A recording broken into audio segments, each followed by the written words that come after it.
Hey there guys, Noah here. Welcome back to a tier list that I've been wanting to do for a very long time. And honestly, with the Vanguard anime the way that it is now, with how crazy of a wild twist ending the most latest season of DivineZ kind of just spoofed up out of nowhere, I figure, you know what? Why don't we go through every single Vanguard villain and talk about them? And so that is what we're going to be doing here in this tier list. Now, I need you guys to understand a couple things. First of all, there's a lot of them, so I'm going to be kind of glossing over some of these because, unfortunately, a lot of them are kind of just whatever in some aspects, but how I'm going to be doing this is basically, we're going to have goated Avengers level threat, meaning they were dangerously close to getting to where they actually wanted to get to as it turns to their evil plan and whatnot. Evil is just straight right, kind of like, pretty, like somewhat decent villain, but not, like, straight up evil, you know what I mean? Like, not enough to a point where they're actually becoming that much of a threat in hindsight. Then we did bad stuff out of desperation. Basically, any character that kind of sat there and just did it, you know, for the sake of the season or some sort of plot relevancy or whatnot. Whatever the reason is, it goes there. And then finally, we have the forgettable tier, the ones that are just straight up, you forget that they were even a villain in the first place. And so that's what we're going to be doing for this video, guys. And let me know in the comment section what you guys think on what some of your favorite Vanguard villains are in general. Drop a comment down below and let me know your thoughts. And without further ado, let us dive right in. Starting off with the GOAT, Rin Suzugamori from original Season 1. Now, I'm going to be transparent with you. Rin is, without question, one of the biggest, like, ops of all time for a lot of people. And the thing is, in canon, like, this guy went so far out of his way after discovering Psyqualia, right, that he built an entire team, presumably on his father's money, which we do find out that he's basically coming from rich, like prospects and shit.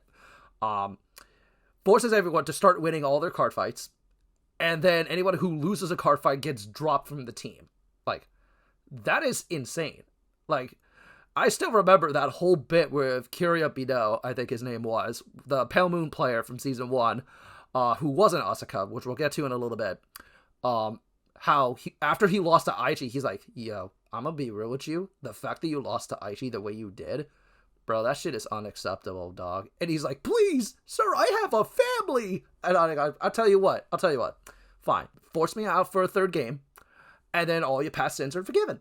He's like, okay, bet! And then Asuka and Tetsu kind of just beat their ass anyway, so that didn't even happen. So, like, he is an ultimate manipulator. It gets so bad to a point where he manipulates Aichi to play Shadow Paladin for a bit, and Kai basically had to snap him back into reality after Aichi went through a whole thing where he actually, you know, discovered Psyqualia and whatnot. And, oh my god, yeah, no. This man, straight up evil, like, all just to get revenge. And after a certain point, and all of this really transpired from the fact that Kai kind of just straight up said, I can't stop you, I'm just gonna go elsewhere. And Ren was just straight up pissed. So he took at it on basically everybody in some aspects. Straight up, absolute demon, absolute goated villain of all time. You cannot complain. Tetsu Shinjo. I'm gonna be transparent with you. He did it out of desperation. Like, he was doing this shit straight up out of desperation, right? Because the thing about Tetsu that I think a lot of people don't understand is Tetsu's whole biggest thing was, yes, I see that Ren is going down the deep end, but I can't do what Kai did and just completely, you know, leave him alone. Because at the end of the day, I'm afraid of, one, him going even further down into the despair with his Psyqualia, and two, somebody's got to stay by him. And he's actually kind of he kind of goated for that in some aspects. But he only did it out of desperation for, you know, the fact that Ren was kind of like, that he just didn't want to see Ren go through all that by himself. So, you know what? You gotta respect Tetsu for being the homie at that point. So he goes and did bad stuff out of desperation here. Asuka Nairumi. Okay. I'm gonna still say did bad stuff out of desperation. You know what? This is tough. I'm gonna be real with you. I should have made a separate tier for this. And don't worry, it won't always be like this. But specifically with Asuka, it's kind of just like, she she did it just to get Ren's attention because she found him interesting. And then eventually turned into, I think she had some sort of romantic, feelings toward him. Even though he never really reciprocated it. But he always appreciated having her by his side and stuff. Even through all the Psyqualia bullshit. Even after, like, when she gets reversed later on down the line.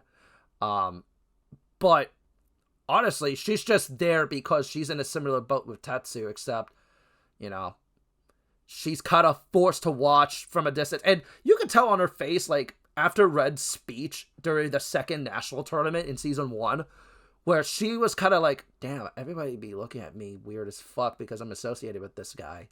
But at the same time, are they going to really argue over you? You be whooping people's asses like it's no tomorrow, and it's just like, okay, whatever.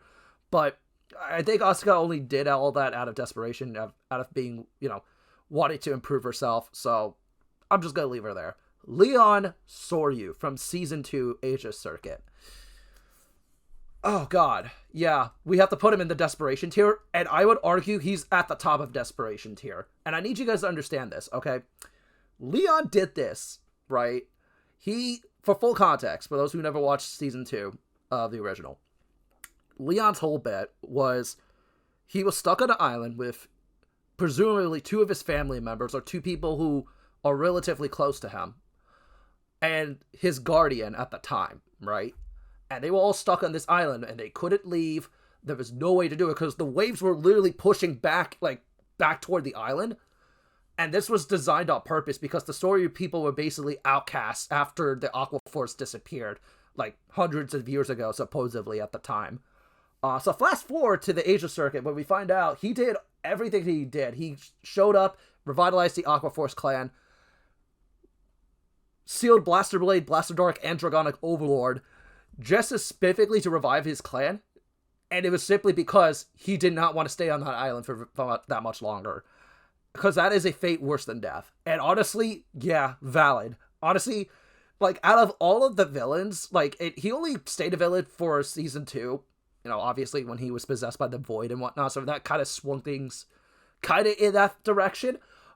But at the same time, one thing I will say is that, Leon effectively was just, I feel bad for him. You gotta feel bad for the guy. So, you know what? He's going there. Did it as desperation. And I think he's gonna set the bar for the top of desperation and just in general, right? Because technically he didn't care if the world was gonna get fucked up at the end of the day, if the fate of 2 planets were gonna be completely destroyed as a direct result of it either. So that's why, he's not... he was kind of possessed toward the end, so that's why he's not at evil, because he didn't do it out of malicious intent in hindsight. He was just too far gone, because the power consumed him, basically. So, we're going to put him in desperation tier. Takuto Tatsunagi. I'm going to be transparent with you. This man, regardless if he's reversed or not, is an Avengers level threat. And let me tell you why. Because the thing is, right, this guy somehow made the entire world forget that 3 clans existed, right? Manipulated Ultra Rare into basically doing whatever the fuck he wants, which, full transparency, he wiped their memories, took them away from their families, and forced them to work for him. So that is already, fucked up beyond belief. And then, on top of all of that, he suddenly sits there and is just the reverse version of him is so funny, and it's funny in retrospect, but it's sad at the same time. He's like, what, you were using them most of the entire time, so why is it wrong when I do it? Bro, and when we talk about the reverse side of him, too, so basically, he Stockholm Syndrome them, right? So then we talk about the reverse side of him, and the reverse side of him just wanted to rule over the world with, just completely destroy both Krei and Earth, just because he could. And he had been doing it for supposedly millions of years at that point. Because he's just, evil. Or he was some sort of agent toward the Void in some aspect, right? And the reason why I put him an Avengers level threat, and not just straight up evil, is because in technically one timeline, he got what he wanted. I mean, he somehow managed to reverse the entire world. Got Leon from that timeline to go back into the past to face his past self. So he could reverse himself. Absolute manipulation. Absolutely crazy. And on top of that, all the shit with Kai on top of that, which I'm gonna be real with you. I forgot to put Reverse Kai on here, and I kind of want to quickly do that because I think that actually matters a bit. Okay, but yeah, post edit. Here we are. So yeah, I think that Takuto is actually a demon, like straight up Avengers level threat. Toshiki Kai, reversed. Okay, so I'm gonna be real. What he did was evil. 100% he did. That was totally evil. For those who never actually watched him, Takuto essentially convinced him to join his side to reverse every single fighter, just so that way he could be the strongest player in the world at the time. And this was just to get closer to Ren and Aichi, who had just previously did like a finals match, and he saw like, fuck, I'm not at that level. Like, what do I need to do? And even on his own power in Narukami, he still wasn't enough. So like, yeah, that's kind of rough, buddy. But at the same time, I think a lot of people just recognize the fact that Kai did it primarily, like, he's like towards the bottom of evil in some aspects when we compare him to a lot of these other villains. Just simply because, like, he's borderline desperation mode. He wanted nothing more but to be the best player at any cost. So that's kind of the reason why he goes there. But in all honesty, the fact that he actually broke the whole main character syndrome type thing and sat there and said, no, Aichi, you're not winning this. Chaosbreaker coming in and whoop his ass. Like, dog, that whole episode was wild to me back in the day, bro. And I know a lot of people still remember that scene, and it's just peak cinema. But yeah, I think he goes down in evil. He did it all, like, borderline out of desperation, but at the end of the day, he said he would have done it all over again, given the chance. So, you know what? He's going to go there. Raul Serra from Legion Mate. I'm going to be transparent with you. He is evil. He is evil, but with the major caveat is that he is so generically evil, right? And that's why he's going to go, like, toward the bottom of evil as we go through the list. Because he's so fucking generic in comparison to a lot of these other villains. He just wanted to use Late Joker to his own advantage, even if it cost Aichi's life, essentially. Which was more or less what he was trying to do. And to be fair, given his upbringing and the fact that he was part of a South American cartel, basically, for a while. Yeah, I don't blame him for that. But at the same time, like, dude, that shit is dark as fuck. Like, I get it. You wanted to actually, you know, take control of Late Joker for yourself, but I don't know. I think he was, aside from that, he's just whatever. He's like on the bottom echelon of evil. So I'm just going to leave him at that. So, yeah, I think he goes there. Up next, we've got, I know I have the Gyera sprite on him, but we're going to talk about Nia Masaya Koji real quick. I'm going to be real. I kind of forget that the Nia Masaya movie happened. At least as in terms of, like, just the overall plot, because it was only an hour and a half, and from what I remember from him, it's specific is that that version of Koji was basically manipulated by a deleter unit into thinking that, like, Vanguard was bad and shit. So, yeah, kind of just forgettable in hindsight. Branch Manager Kanzaki, a.k.a. probably even more goated than Ren in some aspects, and I'm not even exaggerating on this either, because I need you guys to understand something, okay? This is the kind of character that comes up when you combine Evil Mustache Man with Dio Brando's voice actor from Japan and just infuse them into a character. And you get Branch Manager Kanzaki. Because here's the thing you need to understand about Kanzaki, okay? This man not only orchestrated the whole United Sanctuary branch into being what it eventually became at the start of G, but the fact that he did all of these stuff, right? All this stuff where he had freaking dog trainers. He removed all the other clan leaders, which I don't know how the hell the association let him get away with that shit. Chanting weakness was a crime. You had these exercise things going on. You had the freaking shock, like, devices and shit. Like, wild stuff in hindsight, right? And so, like, the thing about Kanzaki is, like, Kanzaki's whole bit was that he literally saw what Ryuzu was up to with, you know, like, the Gear Chronicle bringing units alive, and he wanted to recreate that. And so, like, he was in a way playing into Ryuzu's plan in some aspects, even before we understood half of the stuff that we actually ended up doing later. Like, the fact that Kanzaki is that much of a demon Like, honestly, he goes up way above Avengers level threat. I think he's honestly one of the best villains of all time, and it's not even close, bro. Like, you know he is the type of aura farmer that he is when he is somehow able to sit there and ride a horse down a fucking skyscraper. Yeah, that actually happened at one point. So, like, yo, if we're being 100% honest here, out of all of these villains, I think for the crimes he inevitably committed, between, like, he had to have broken multiple Japanese laws, at least in some aspects, right? So, yeah, I'm gonna be transparent as fuck with you.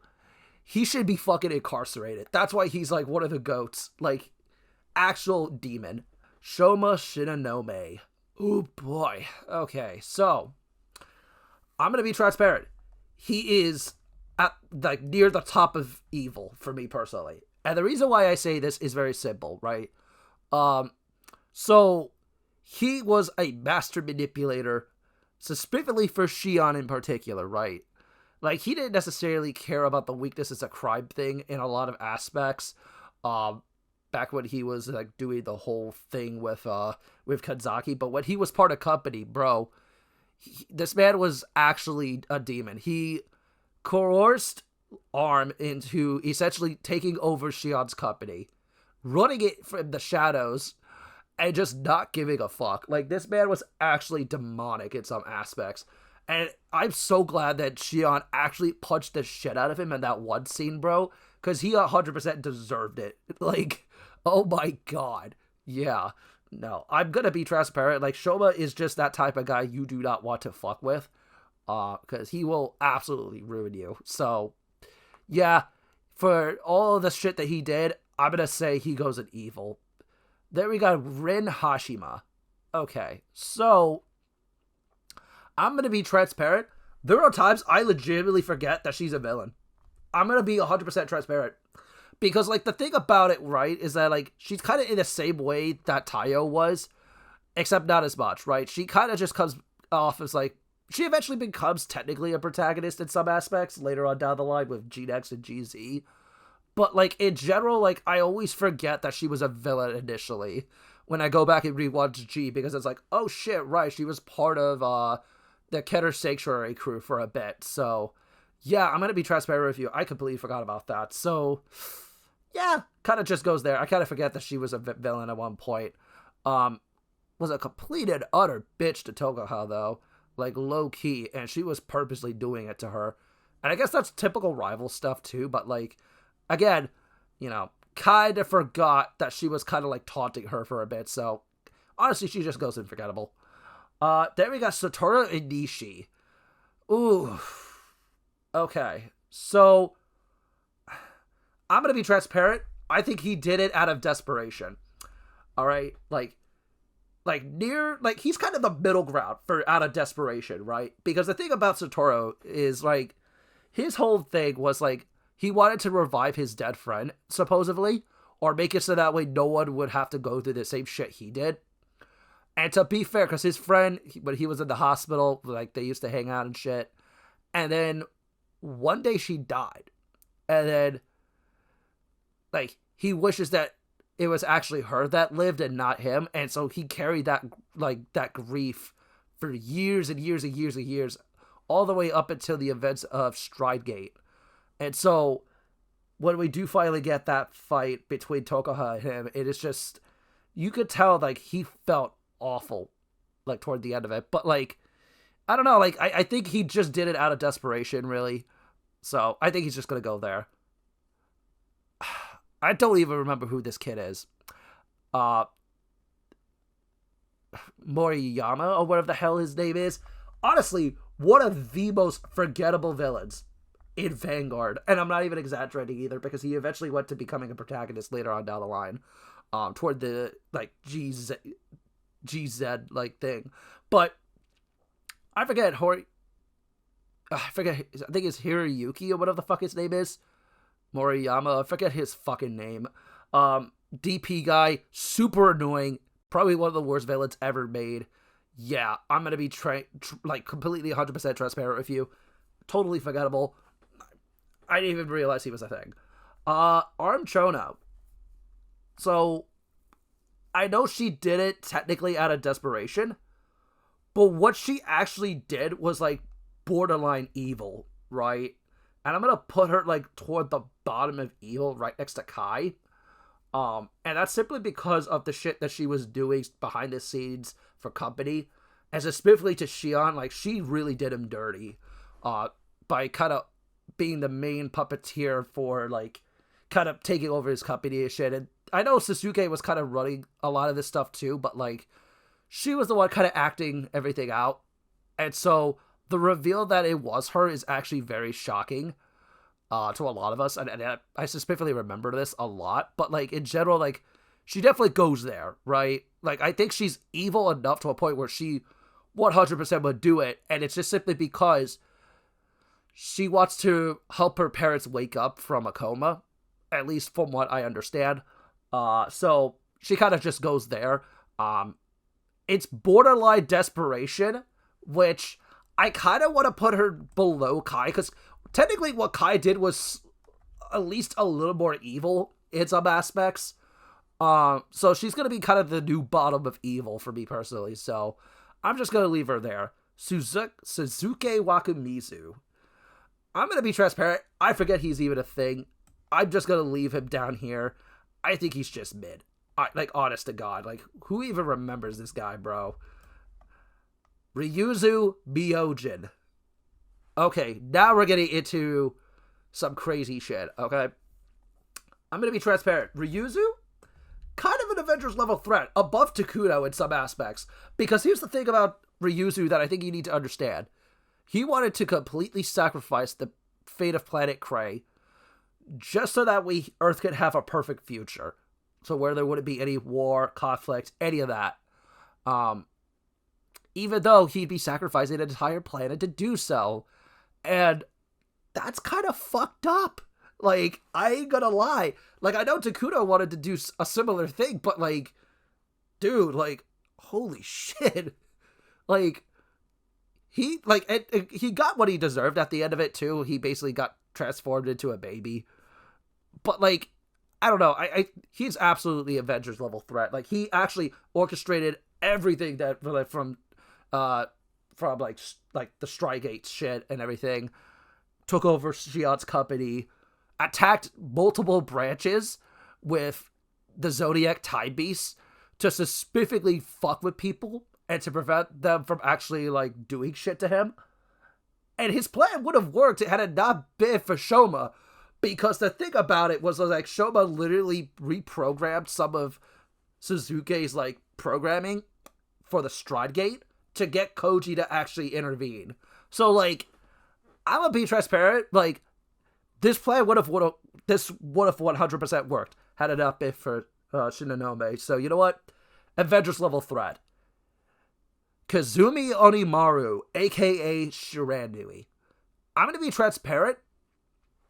He's technically evil, but he only really did it out of desperation in some aspects. Because the thing about it was that Shiranui took control of Kazumi, specifically because he kept on seeing his comrades die on a constant basis. Granted, you know, Dragon Empire, lots of war on planet Krei, so that kind of makes a lot of sense in hindsight. So he wanted to disconnect the world from Vanguard completely. By completely destroying the bond. And primarily, specifically, to unlock Gyze in order to do that. Like, he's technically evil, but he did it out of desperation, so that way he could save, like, whoever's left over at the end of the day. Which is fine, but, like, yeah, I'm just gonna leave him there. Dabjid. Oh, bro. Dabjid is actually low-key an Avengers level threat. Like, I'm not even sugarcoating it. I would argue... Damn, I forget what his actual name is. Saori, I forget his name is. I'm gonna be transparent. He's above Ryuzu Myoujin. He is a top-level Avengers level threat. Because you need to understand something. This kid hates humanity with a burning fucking passion. Like, this guy absolutely hates humanity for putting him into a position similar to Shiranui, where most of his comrades were, like, constantly getting killed on the battlefield. And granted, it's funny considering he's a perfect guard, but like, I don't know, this man legitimately did not give a fuck after a certain point. There was an instance in the show where he wanted to unleash a Xeroth dragon upon the entire fucking, like 5-mile radius. And mind you, this is in a very populated area, too. So if he had unleashed that thing, it would have killed hundreds of people. Bro, he wanted, like, to kill everyone, bro. Like, this man is actually a demon. More so than Ryuzu in some aspects. Like, because he's straight, like, Ryuzu's whole thing was like, cool, I just want to, like, remake the world in my own image. But this man legitimately wanted to fucking murder everyone. So, you know what? Goes in Avengers level threat, 100%. Noah Hojizaki, aka Chaosbreaker Dragon. I'm going to be transparent with you. I think Chaosbreaker, for as much build-up as he had, is 100% goated. And I'm going to put him, like, toward the bottom of goated. Because the thing about Noah that I think a lot of people forget was that Chaosbreaker had a lot going on prior to the events of GZ, where he orchestrated the attacks on Planet Cray, traumatized Kai, basically giving him PTSD, basically, for using him in the first place. Like, it's really funny in hindsight.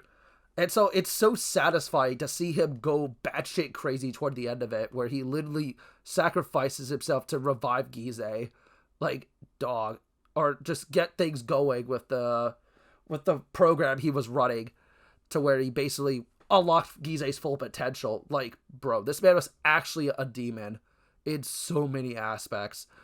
Definitely goes and goated.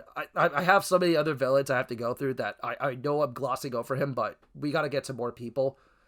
Like, Valeos, for example. Valeos, I'm gonna be transparent, kind of forgettable. I hate to say that, but like, in V-Series, he's kind of redeemed a little bit because they actually give him a bit of a character. But honestly, like, I'll be transparent, he's kind of forgettable in some aspects. Like, there's, like one instance where he actually comes off threatening, and even then, I just find it funny. So, you know what? Valeos goes there. I hate to say that, but, like, yeah, he's kind of just whatever. Then we got Gredora. Okay, so Gredora is in a weird spot for me personally. Because she's not forgettable.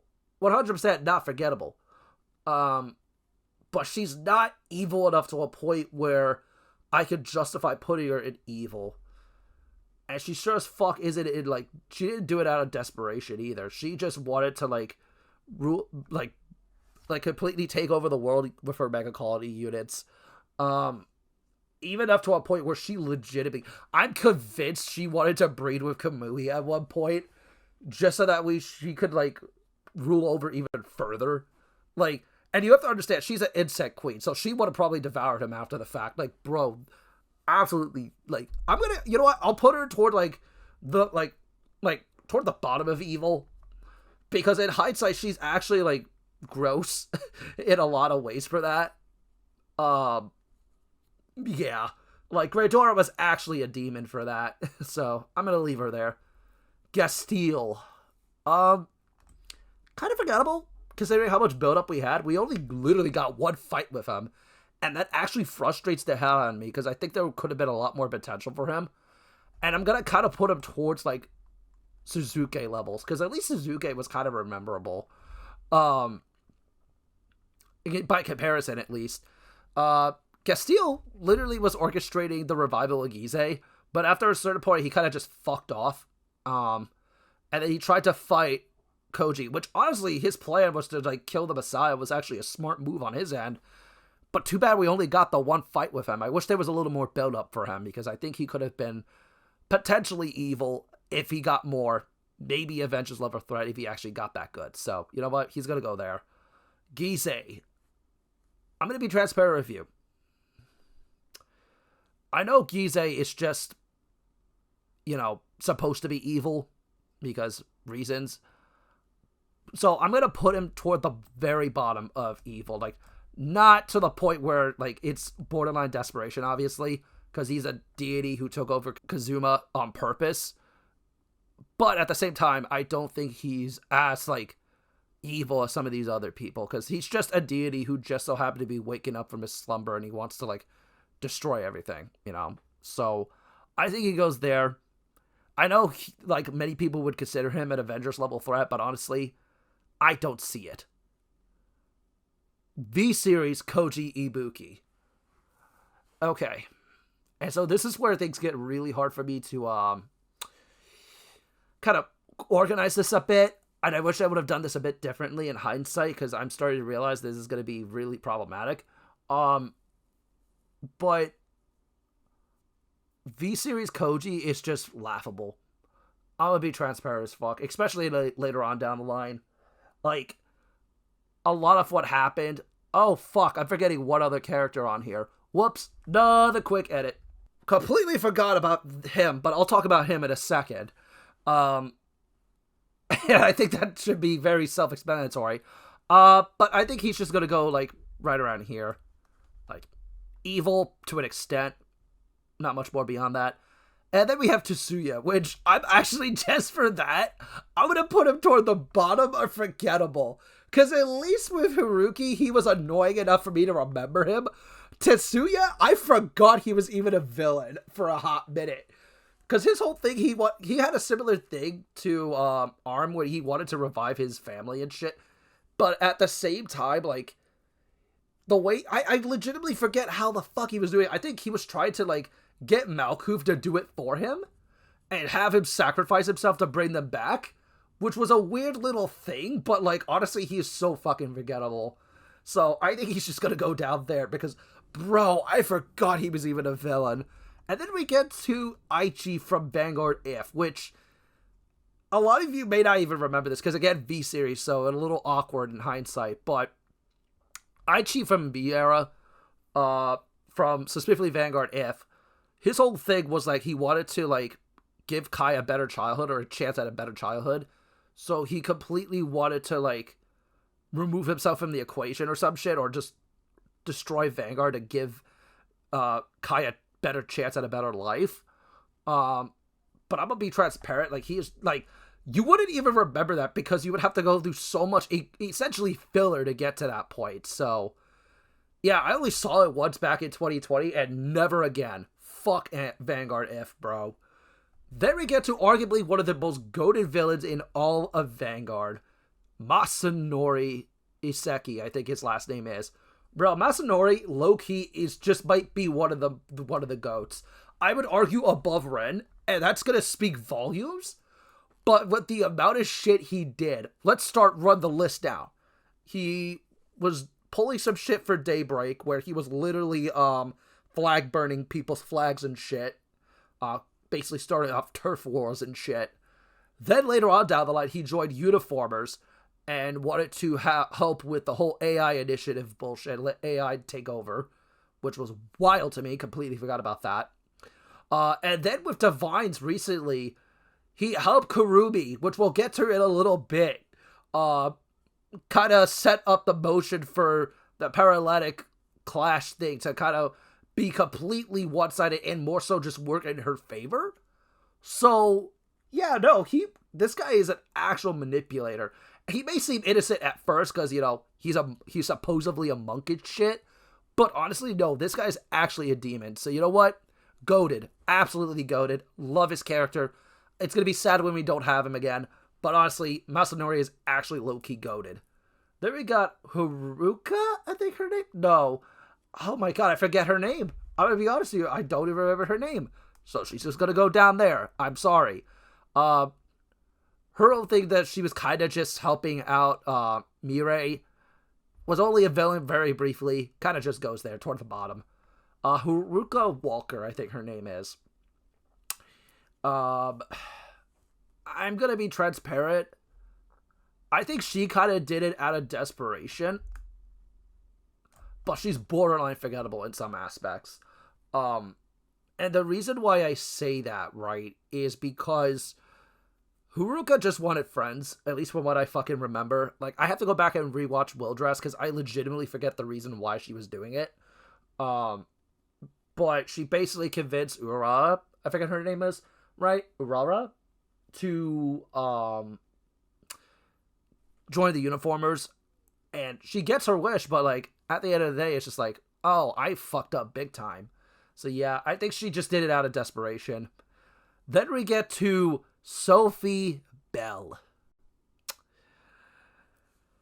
Oh, boy, I've got a lot to say about her character. I'm going to be transparent with you. This bitch, much like with Kanzaki, I know it's only implied, so you could kind of make the argument for that, but I'm gonna be transparent. She needs to be locked the fuck up. I'm gonna put her... I'm gonna put her, like, near, like, the top of evil, sort of. Nah. You know what? I'll put her, like... You know what? I'll put her above V Koji. And the reason why I say this is because I know it's only implied, but she was helping out with the Uniformer stuff, and then, whatever reason, she was just down bad for Rika. And I sit there and I go, bro, we need to get Gideon up in this bitch and get her locked the fuck up, bro. Like, I know laws were a little bit different at the time when this show aired, but, like, oh my god, no. Honestly, lock her ass up. Like, absolute creep. Shirogane. I'm gonna be transparent, aka Zakuza. I'll be transparent. Kind of was just helping to move the plot along. Pretty harmless in hindsight. I'll put him, like, down here and forgettable. Like, and it's sad to say, because I wish they would have explored more with that, but it is what it is. Jinki Moonkai. I think he's, like, towards, like the middle ground of desperation tier. And the reason why I say it is specifically because, Jinki Moonkai's whole thing was that he wanted to finish the project that his brother had initially started with Gyze, which we'll talk about in a moment, but he wanted to, like, essentially finish the project to create the ultimate AI. And that was pretty much the extent of his character being a bad guy. He eventually, like, even midway through will+Dress, he became a good guy. So, he did it out of desperation. Then we get to Gyze, which... See, this is going to come into a whole thing with AI, where he was technically fed very bad data, and not enough data to, like, give him a conscience that will actually be worth a damn. So, I think I'm going to put Gyze in, like, the middle ground of evil below V Koji. Because his whole thing is that he wanted to just... I forget exactly the whole thing with Griffogila, but, like, I know he technically just wanted to improve card fighters around the world using his program. But, like, I don't know. It was kind of weird, so... I'm just gonna put Gyze there. Kind of a neutral kind of evil in some aspect, right? I should have probably put neutral on it, on this tier list. And maybe I'll go back later on down the line. If I ever redo this tier list years later, maybe I'll do that. But regardless, like, I think Gyze goes down there. Then we get to Sybilt from DivineZ. I'm going to be transparent. I think this is, like, kind of... And I'm going to be honest with you. A lot of you guys are simping over her design, and I get why. Hell, there was one person at BCS Philly who dressed up as her, and I applauded that cosplay, because that was honestly fire. But... aside from that, she really doesn't have a whole lot going for her as, like, a thing.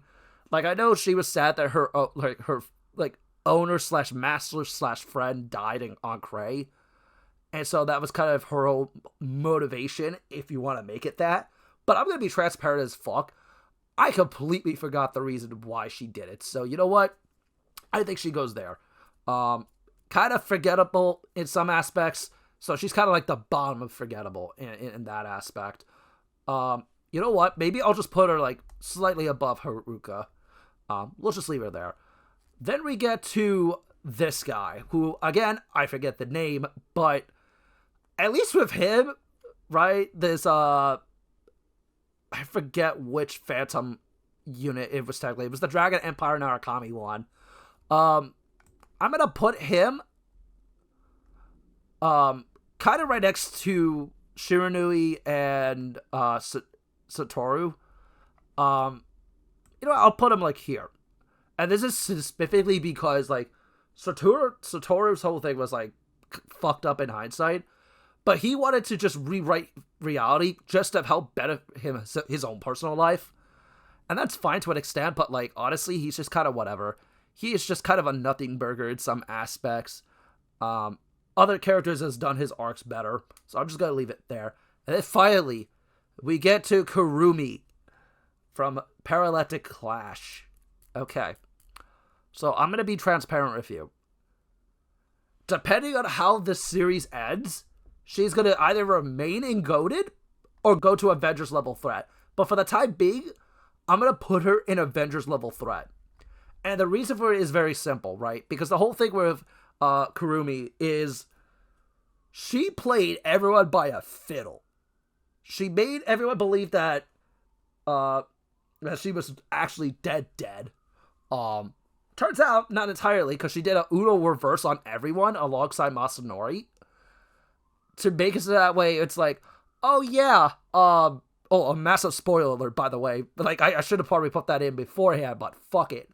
So she essentially sat there and said, you know what? Why don't I just sit here, put everyone on ice, make them believe I'm my sister, and then kind of, like, manipulate everyone into, like, giving me the card directly that way by beating Valeos.